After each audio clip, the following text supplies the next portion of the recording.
Olá, turma boa. Sou Diogo Silva, professor de atualidades, e vamos aqui gravar a primeira quinzena de abril, tá? Eu estou gravando hoje, sábado 17, que foi quando eu consegui aí encontrar um tempinho, tá? Mas nós vamos abordar questões até o dia 16, praticamente, né?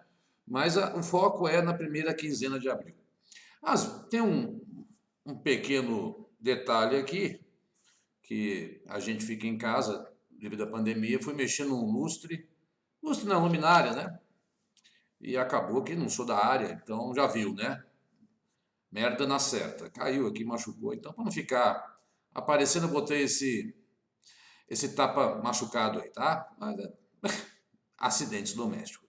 O bom é que o olho tá meio preso ainda, ficou meio inchado e tal, mas tá tudo bem. Ficar em casa, fuçando nas coisas, dá merda. Eu digo o seguinte, existem alguns meses em atualidades que muitas vezes falo, poxa, eu vou tirar leite de pedra desse mês que está meio parado, não tem tanta polêmica. Meu amigo, mas esta primeira quinzena de abril, eu estou para te dizer, assim, eu selecionei 12 fatos, então talvez passe um pouco dos 30 minutos, tá? Mas não podia deixar de falar, não podia deixar passar batido. Quero algumas coisas retomar, porque são coisas muito importantes que aconteceram, sobretudo aqui no Brasil, e coisas que as bancas amam perguntar em atualidades. Então, eu considero, assim, desde que eu estou gravando em junho do ano passado, é, sei lá, estou gravando em casa, né? Que eu comecei a gravar em casa. Eu entendo aí que talvez seja a aula mais importante, né? A aula mais importante aí, então eu peço você muita atenção, para, printa, tá? Dá um pause, escuta bem. Eu não vou conseguir me aprofundar muito em muitas coisas, porque a gente tem essa limitação do tempo, até para você poder. Mas a gente vai direto no ponto, não vamos ficar alongando muito, tá? Então, esta é a ressalva inicial. Por favor, assim, a gente que gosta de vocês, de alunos aí e tal, prestem muita atenção nessa aula. Guardem muito essa aula. Ela é uma aula talvez das mais importantes que eu já gravei na minha vida, tá bom? Então vamos lá, vamos mostrar o que eu quero dizer com isso, tá? Então, primeiro slide aí. Semana de 1 a 15 de abril. Muito bem. As bancas, todas, adoram perguntar sobre a América Latina. E nós tivemos agora, em abril, duas eleições aqui na América Latina. Uma no Peru e outra no Equador. Tá? O Peru ainda não concluiu o seu processo eleitoral todo. Vai ter um segundo turno entre Pedro Castilho e Keiko Fujimori. Isso mesmo, ela é filha aí do Alberto Fujimori, que está preso por, enfim, ter cometido crimes contra a humanidade, corrupção, etc. O Peru vive um grande dilema. Vários presidentes, inclusive um se assassinou, né? Pedro Paulo Kuczynski renunciou. Nós tivemos presidentes aí que sofreram impeachment. Enfim, o Peru viveu nos últimos anos um drama político que levou a esse sindicalista de esquerda, que diz que vai nacionalizar empresas, e o Peru é um dos maiores números por milhão aí de morte por Covid, e esta Fujimori aí ao segundo turno, que é uma figura muito polêmica, né? Ele é um candidato da esquerda. Ele teve, para você ter uma ideia, ele teve 19% dos votos e ela apenas 13%. Olha como pulverizou a eleição no Peru. Para você ter um segundo turno, alguém com 13% do segundo turno é muito pouco. Porque o Peru exatamente vive este drama, tudo isso ligado, eu vou já dizer, à Odebrecht, né?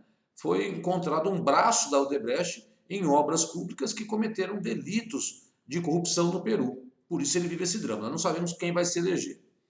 Já no Equador, nós já tivemos a eleição concluída.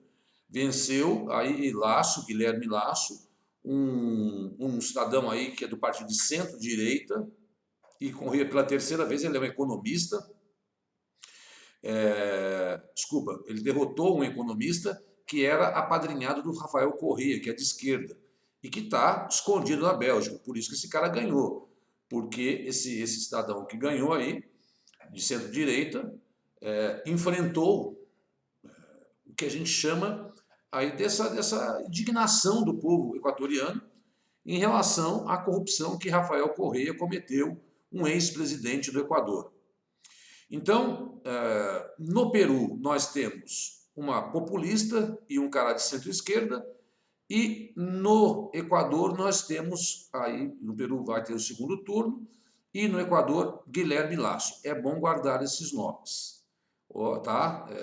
Lembrando que são episódios diferentes, mas ambos também envolvidos com, pelo menos aí, no caso do Peru, a corrupção sistêmica, no caso do Equador, um dos ex-presidentes que apoiava esse candidato Andrés Arauz, acabou prejudicando esse candidato por ter sido apadrinhado por Rafael Correa, que foi presidente e está condenado.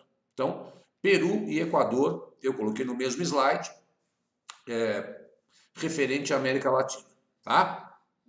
Vamos lá para o próximo. Então, talvez não fique aparecendo muito para deixar bem muito texto para você, tá? Não vou ficar falando muito, vou ficar mais no cantinho, até para vocês não se assustarem com a minha feiura. Leste europeu. Entendo o conflito no leste da Ucrânia e a recente tensão entre a Rússia e a OTAN. As tensões aumentaram no leste da Ucrânia com a presença militar de cerca de 60 mil homens na fronteira com a Rússia. Bom, isso aí é um caso antigo, né? Desde 2014, a Ucrânia, vou colocar um outro slide, depois eu volto aqui no texto, só para vocês observarem. Este é a Ucrânia, tá? Ela está ali bem no miolo entre a Rússia e a Europa. Veja que ela faz divisa com a Romênia, com a Polônia, né? E é um país muito grande, é um país maior do que a França. O leste, que é onde você está vendo mais vermelho, Donetsk, ali, você percebe que eles têm o russo como língua nativa, né? E vai, aos poucos, indo para o oeste, vai perdendo isso, né? Então, eu diria que a Ucrânia hoje é um país dividido. Esse leste da Ucrânia, ele é totalmente pró-Rússia. O oeste, inclusive a capital, Kiev e tal, é totalmente pró-Ocidente. Inclusive, quer entrar aí na União Europeia e na OTAN.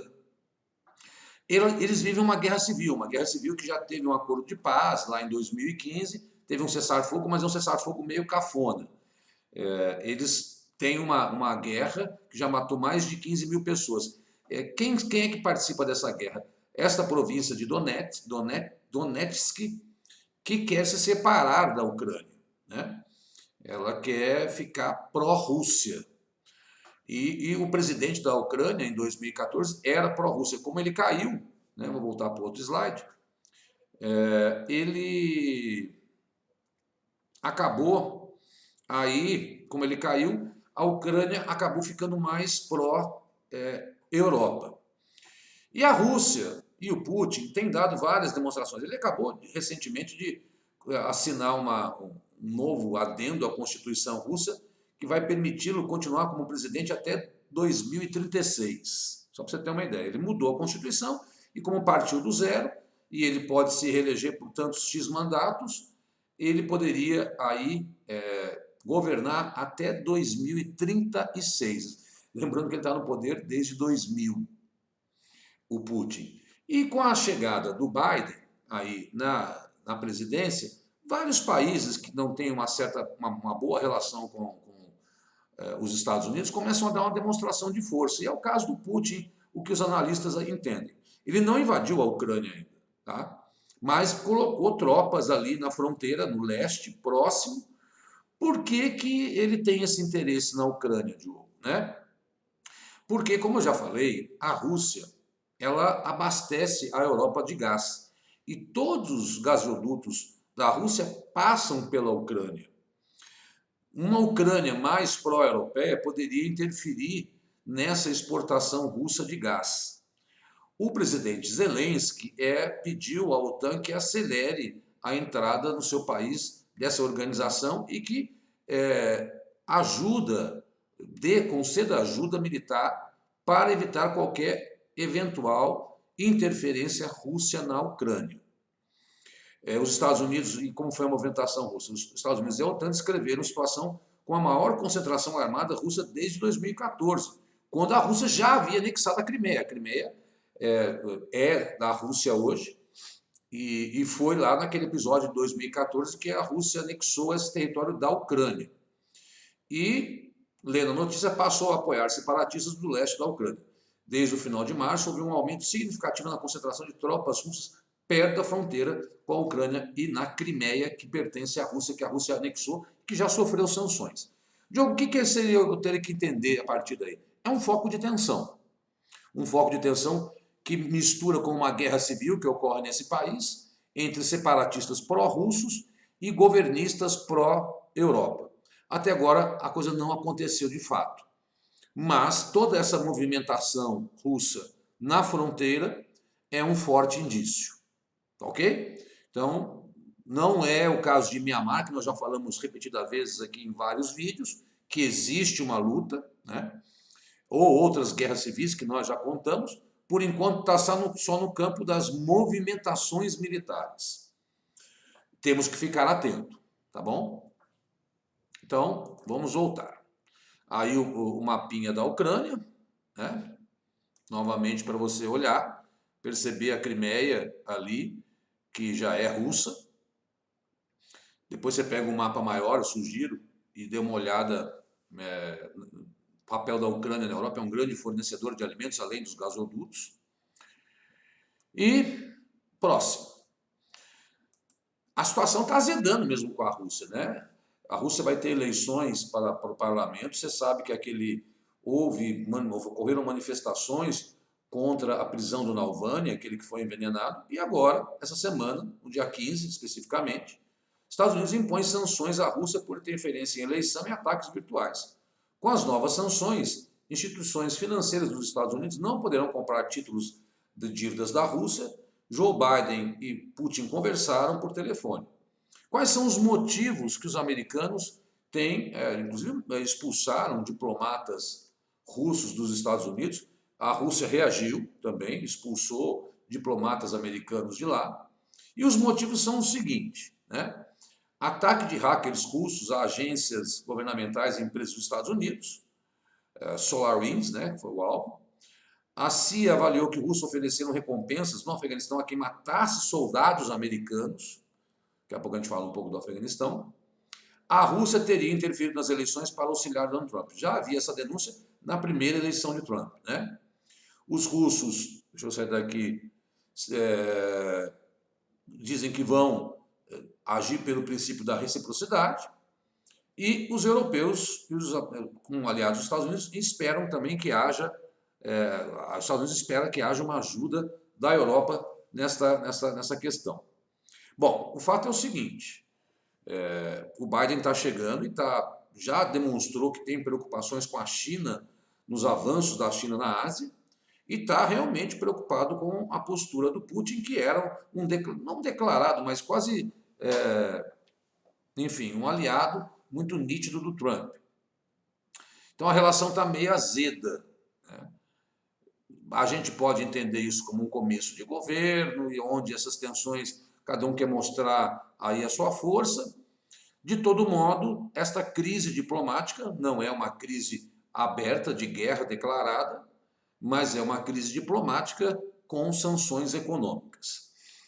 Vamos lembrar sempre que a Rússia, toda vez que enfrenta esse problema com os Estados Unidos, ela se aproxima mais da China. Então, no espectro político, no campo da geopolítica, eu diria que Rússia e China são mais aliados e os Estados Unidos num outro lado, mais aliado à União Europeia. Tá? Então, aí, um abacaxi para descascar, seja na questão da Ucrânia, seja nas relações diplomáticas entre Estados Unidos, seja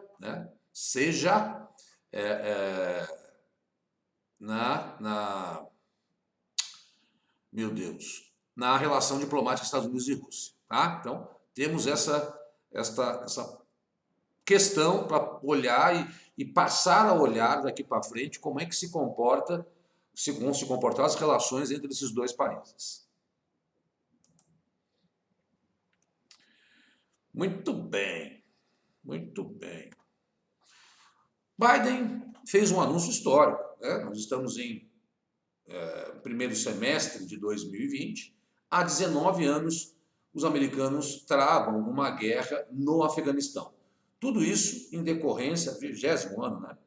Tudo isso em decorrência da interferência do ataque de 11 de setembro, dado que se imaginava que Osama Bin Laden estaria lá no Afeganistão enquanto ele estava no Paquistão. O Biden disse que a partir de maio, porque o Trump havia prometido que até maio retiraria as tropas e não retirou, e o Biden, para não bater o calendário com o calendário do Trump, o Biden disse que a partir de maio começa a retirada das tropas americanas do Afeganistão. Isso é um evento histórico. Afinal de contas, há 20 anos os americanos que consideram essa sua guerra mais antiga. É bem verdade que está longe do Afeganistão, que é um país que tem problemas terríveis aí para você se locomover, não tem estrada, são montanhas, vive-se no gelo, uma miséria muito grande.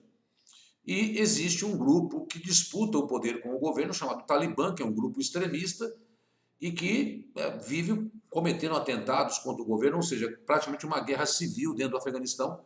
E os americanos, aí uma promessa de campanha do Biden, vão meio que fazer vista grossa, vão se embora de lá, até porque o Afeganistão não tem esse interesse econômico, a não ser estratégico, por ser um país da Ásia. Mas dizer que ali os americanos têm alguma vocação econômica ou interesse econômico, não há. Tá? Então, para efeitos, é uma grande ação. Não é uma grande ação, mas é uma ação histórica. E muitas vezes, quando a gente tem um fato de atualidades associado a um fato histórico, as provas gostam muito. Certo? Então, tá aí saída dos Estados Unidos do Afeganistão. Bom, hoje, sábado, 17, foi enterrado o príncipe Filipe. Ele morreu aos 99 anos, né? Uma cerimônia foi bem simples. Teve a presença do seu neto, aquele que deu aquela polêmica entrevista, falando que a família real teria cometido, aí é o Harry, né? Teria cometido a racismo contra a sua esposa. Ele esteve lá, conversou com o seu irmão, mas ele nunca acusou o avô. O avô que abriu mão da sua, enfim, da sua relação, como é que fala? Com a cidadania grega, né? Ele se naturalizou britânico, abandonou a igreja ortodoxa, virou anglicano, e ele nunca pôde ser chamado de príncipe, ele era duque de Edimburgo, né? Porque, de rei, desculpa, ou sempre ficou como príncipe. Por quê? Porque se ele vira rei, a família dele passa a ser sucessora no trono inglês. E por isso ele abriu mão dessa sua condição e sempre, até andar atrás da rainha, muitas vezes nós vimos o príncipe Filipe aí agindo assim. É um dos casamentos mais longos, é o casamento mais longo das dinastias britânicas, né? 73 anos casados. A rainha vai fazer 95, ele tinha 99, era um ex-oficial da Marinha. Enfim, era uma pessoa muito metido a engraçadinho, tal, fazia algumas piadas, gostava muito do meio ambiente, era bem atento à questão das modernidades, mas também cometia algumas gafes aí, tá? Uma pena porque nós, enfim, todo mundo tem um grande carinho pela família britânica, né? Família real britânica, que rende muito dinheiro para o turismo da Inglaterra. Não pense que são só coisas boas, não. Ali coisas, que belezinha, bonitinho, não. Tem por detrás interesses econômicos. Até se imaginava que o funeral, devido à Covid, não pôde ser feito, mas eles iam ganhar dinheiro com o turismo em cima do funeral do príncipe Filipe. Bom, agora, o que acontece? Eu saio um pouco do campo do mundo e vou para o campo do Brasil. O que eu escolhi para essa aula? Quero que você preste bem atenção. Eu não vou falar de todos os dramas e os problemas que ocorrem no Brasil. Eu vou falar do STF. Tudo que o STF andou decidindo ultimamente. Então, é quase como se eu escolhesse um tema para tratar de Brasil. E é de propósito mesmo. Até porque muitas vezes eu sempre cito só uma coisinha do STF e agora eu resolvi gravar este resto de bloco aí, não sei quantos minutos que eu vou gastar, para tratar do STF. Eu podia falar de economia, de questões políticas, sociais, meio ambiente, que sempre temos um problema para tratar. Este ministro o Ricardo Salles, está sendo acusado aí de ajudar a maior apreensão de madeiras ilegais no Brasil, mas eu escolhi o STF. Eu prometo que na próxima quinzena eu volto e trato de outras questões. Mas é que eu tenho certeza, convicção, nesses 20 anos de concurso, que as provas amam as decisões do STF. E o STF nunca deixou a gente tão maluco como agora. Vamos lá. Bom, uma das coisas que aconteceu recentemente, e é bom você ficar atento, o ministro Marco Aurélio, que é o decano, que é o ministro mais antigo, ele anunciou que vai se aposentar, né? Uma aposentadoria compulsória. São 11 ministros do Supremo Tribunal Federal, que é a Suprema Corte Brasileira, que tem na sua presidência Luiz Fux, e que, quando chegam aos 75 anos, eles são obrigados a se aposentar. Ele completa 75 no dia 12 de julho, mas ele anunciou que no dia 5 de julho ele vai se aposentar. Tá? E aí cabe ao presidente da República, depois de indicar esse ministro, que será sabatinado pelo Senado. Então, vamos aguardar, porque já começaram os bastidores para saber quem que Bolsonaro vai aí indicar. Os ministros do Supremo também aí julgaram válida a cota de tela. Ou seja, a cota de tela é uma coisa que foi inventada lá em 2001 e ela diz que todo ano o presidente lança um decreto presidencial aonde obriga cinemas, rádios, né, a terem um percentual mínimo de programas de conteúdo local em emissoras de rádio e de filmes nacionais nos cinemas brasileiros. Uma forma de preservar e valorizar a nossa cultura. Então, por exemplo, em 2004, 63 dias por cada sala de cinema deveriam ser dedicados a filmes nacionais. E aí, a cada ano muda, né? Não vamos ficar decorando, porque não adianta, porque sempre vai mudar. O que é importante você entender é que o STF entendeu que deve ser mantida esta medida provisória aí, que anualmente ela é alterada pelo presidente da República. Então, ela é considerada legal pelo Supremo. Em 2011, o mínimo de dias varia de 28 até 644, porque o multiplex tinha 20 salas, então 644 dias deveriam exibir filmes nacionais, tá? Então isso sempre muda. Para nossa aula, o que interessa é saber que o Supremo agora, recentemente, entendeu que esta cota de tela deve ser mantida, tá? É uma decisão, portanto, recente do Supremo. Comecei por coisas mais suaves, coisas mais simples, que é essa troca do Marco Aurélio. Lembrando que o Celso de Mello já se aposentou também e o Bolsonaro já indicou o Nunes Marques ao Supremo. E essa cota de tela. Para as coisas mais abelhudas, que daqui a pouco nós vamos falar.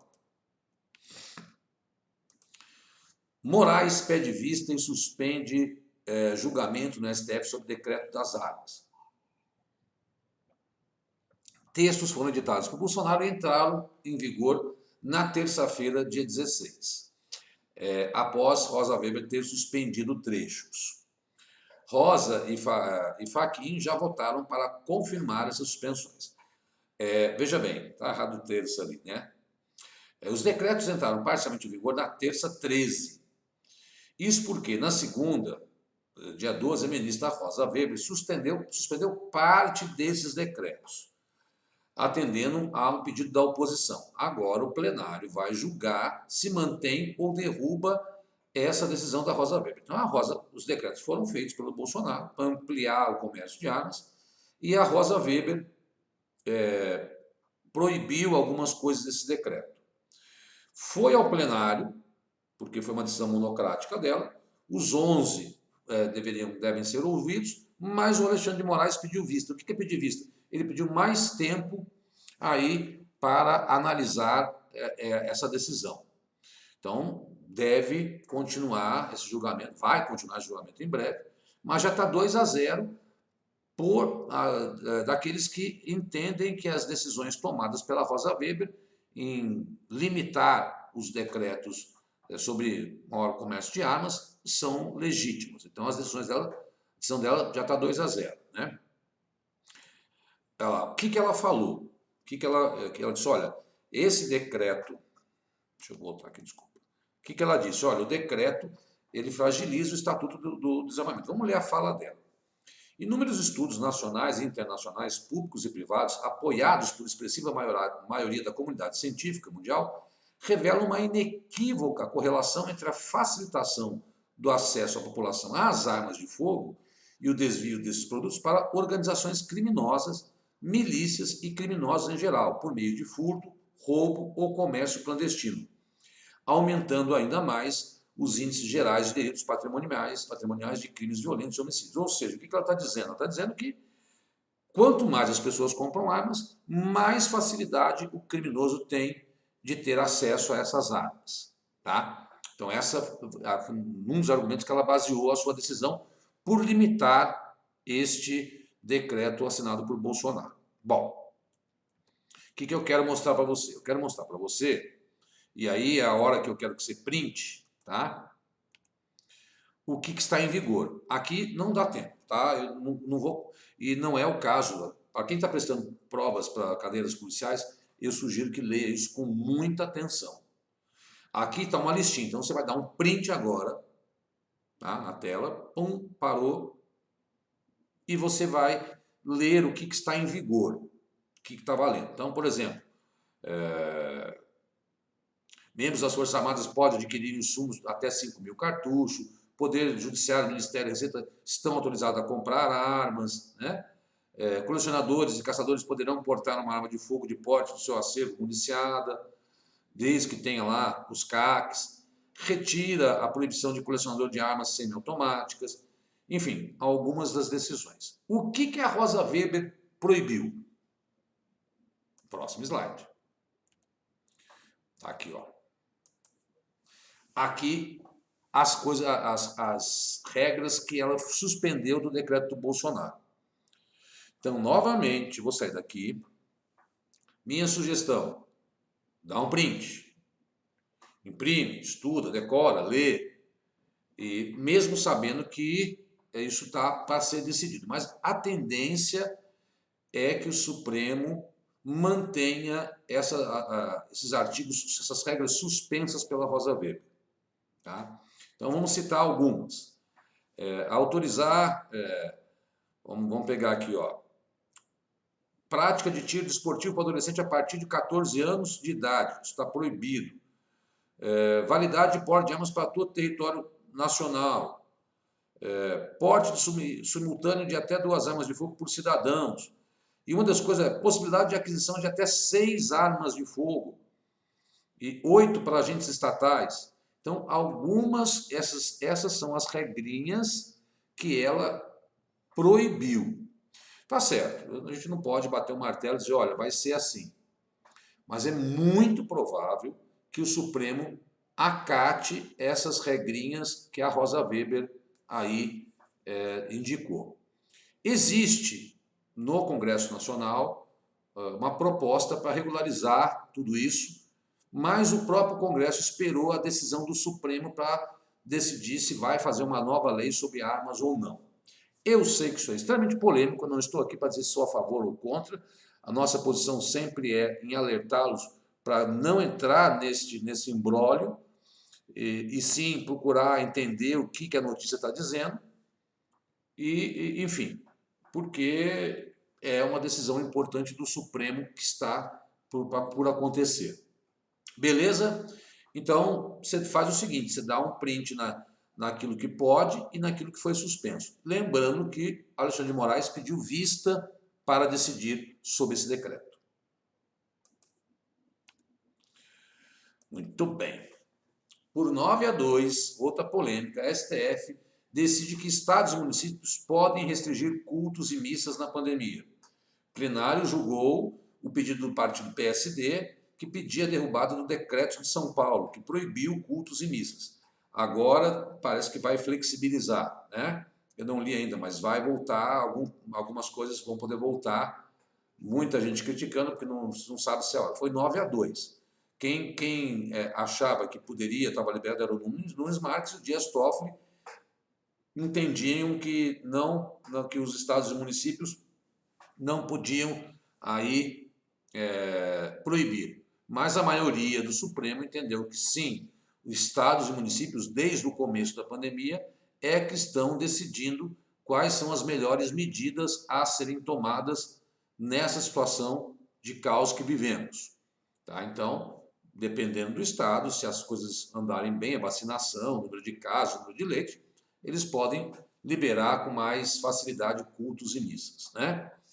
Então, o Supremo também decidiu. Lembrando que o Nunes Marques havia liberado cultos e missas. E aí ele entrou numa briga com o Gilmar Mendes, que o Luiz Fux teve que pautar rapidamente essa decisão para resolver essa pendência aí, se poderia ou não cada estado vetar. Então, cabe ao estado e ao município.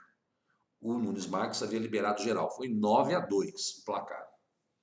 Olha quanta coisa o Supremo andou fazendo. Muito bem, essa também é outra bomba que a gente vai ouvir falar muito. Plenário do STF confirma a decisão de Barroso que determinou a instalação da CPI da pandemia. Cumprindo a ordem do ministro, o presidente do Senado, Rodrigo Pacheco, na terça-feira, fez o requerimento e a CPI vai começar seus trabalhos essa semana. Já tem presidente, já tem relator, o relator é o Renan Calheiros. Muitos entendem que a CPI aí não pelos nomes indicados, não está muito favorável ao Bolsonaro, e tanta coisa aconteceu. Meu irmão, aí disseram, não, o Barroso não pode fazer isso, o Pacheco falou, não é hora de fazer CPI. Mas o Barroso tomou uma decisão segundo a Constituição, que ele pegou, 3 requisitos foram preenchidos.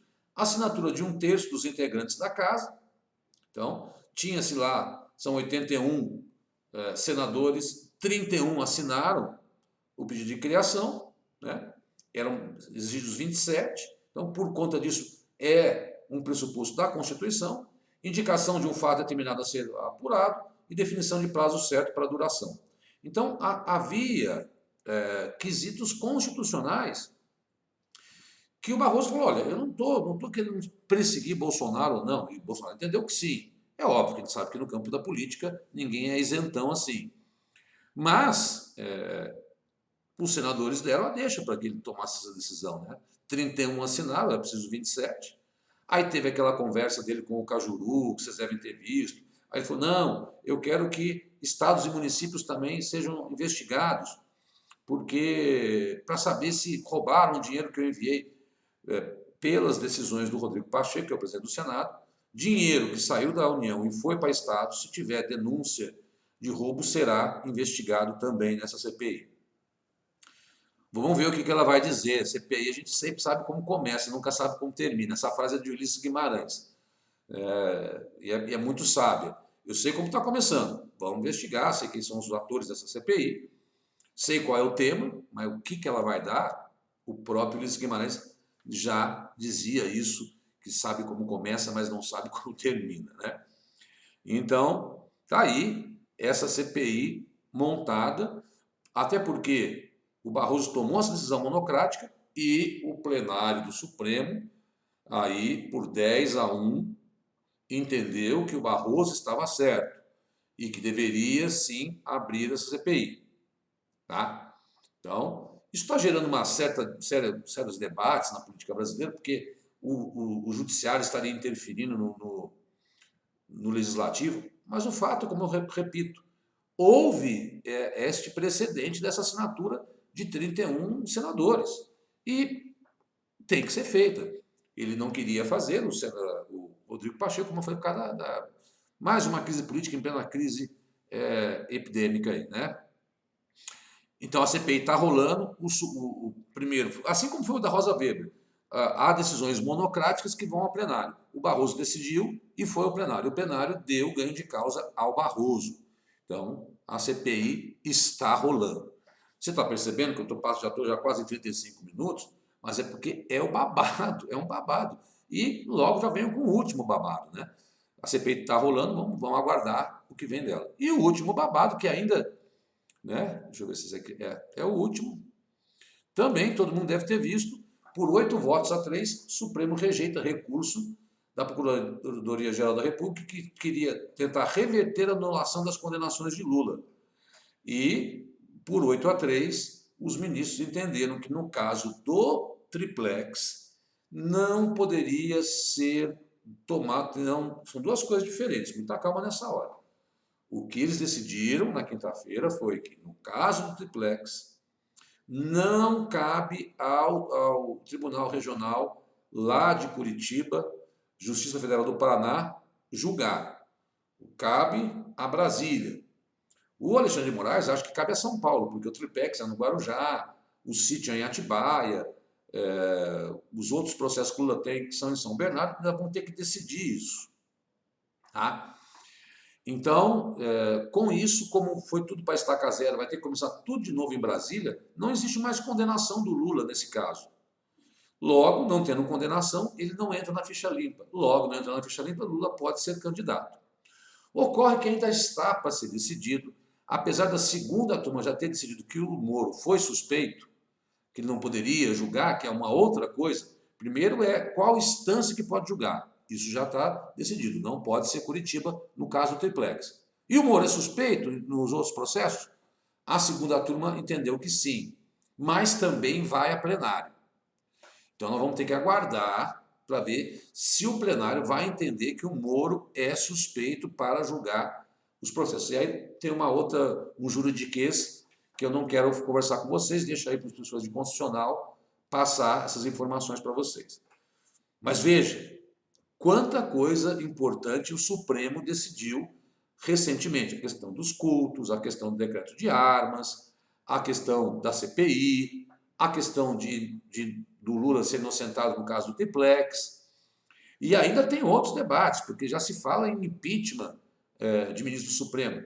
Lembrando que se pode ocorrer impeachment de ministro do Supremo, sim, esta lei de 1950, mas quem abre esse processo é o presidente do Senado, diferente do impeachment do presidente, que é o presidente da Câmara dos Deputados, é o presidente do Senado. E aí existem alguns argumentos no juridiquês que eu não vou entrar aqui, porque como isso não está em voga, ocorrem vários pedidos de impeachment, o Gilmar Mendes já ocorreu, mas o Senado nunca abriu esse processo, nunca houve impeachment de ministro supremo no Brasil.